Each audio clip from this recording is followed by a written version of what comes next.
Au Cameroun, naître albinos, c'est apprendre très tôt que sa couleur de peau dicte le regard des autres. Dès l'enfance, l'innocence se heurte aux murmures de la rue, aux moqueries à l'école et à ces idées reçues bien ancrées dans la conscience collective. Rivaldo Walson Assanjou, jeune activiste pour la cause des albinos au Cameroun, a accepté de nous parler de son passé, vécu entre rejet social et santé fragile. Season Media vous amène à sa rencontre.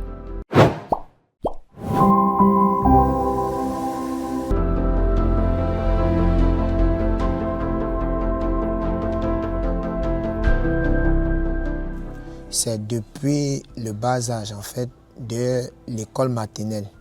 Parce qu'à l'école maternelle, il y avait des enfants qui n'aimaient pas quand je m'approchais d'eux. Donc pour eux, j'étais un peu comme un esprit en fait.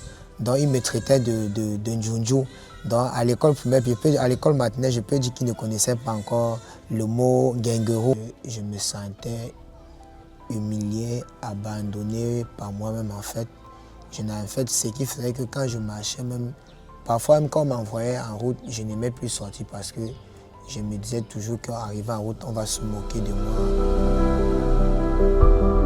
La plus grande discrimination ici, là, déjà d'abord, c'est le rejet.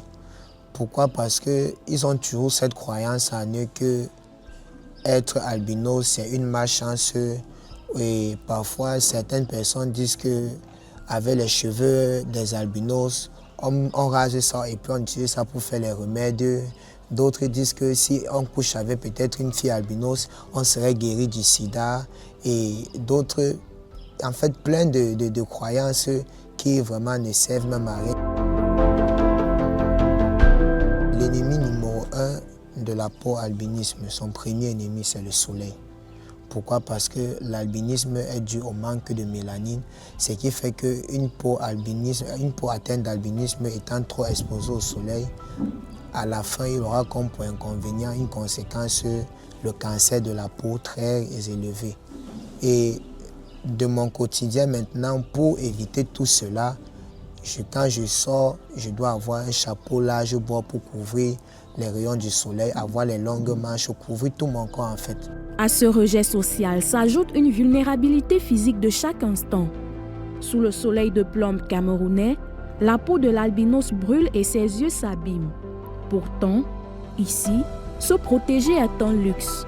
Les crèmes solaires adaptées restent rares, chères, et la prise de soins adaptés n'est pas accessible à tous. Il y a les mentalités positives qui évoluent tout doucement parce que je me rappelle, c'est vrai, j'étais encore très petit, mais au fur et à mesure, quand je grandissais, j'en ai entendu parler.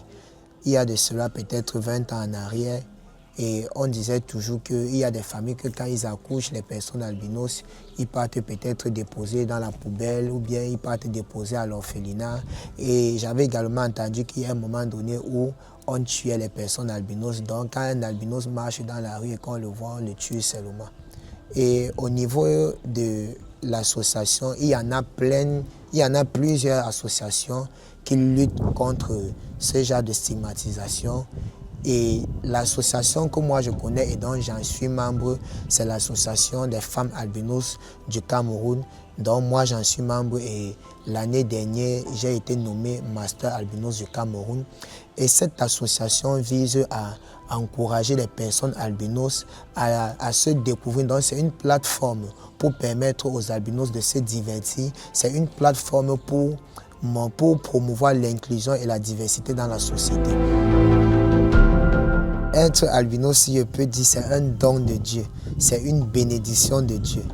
Parce que quand un enfant albinos naît vraiment dans votre famille, ne rejetez pas cet enfant, prenez vraiment soin de cet enfant, veillez à l'éducation de cet enfant.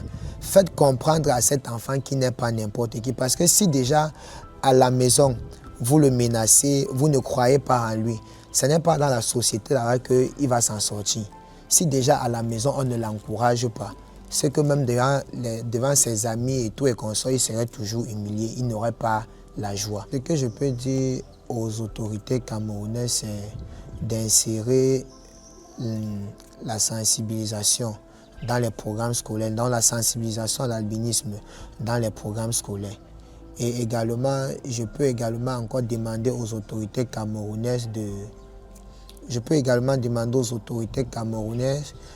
de rendre accessible, donc de rendre les crèmes solaires, les lunettes accessibles et gratuites dans les hôpitaux publics. Parce que ce sont des trucs vraiment qui coûtent cher et pour les familles qui n'ont pas les moyens, les personnes, ils vont toujours souffrir. Mais si cela est accessible et gratuit dans les hôpitaux publics, je pense qu'il y aura changement. Heureusement, les lignes bougent. Portées par des associations courageuses, les mentalités évoluent, un pas après l'autre.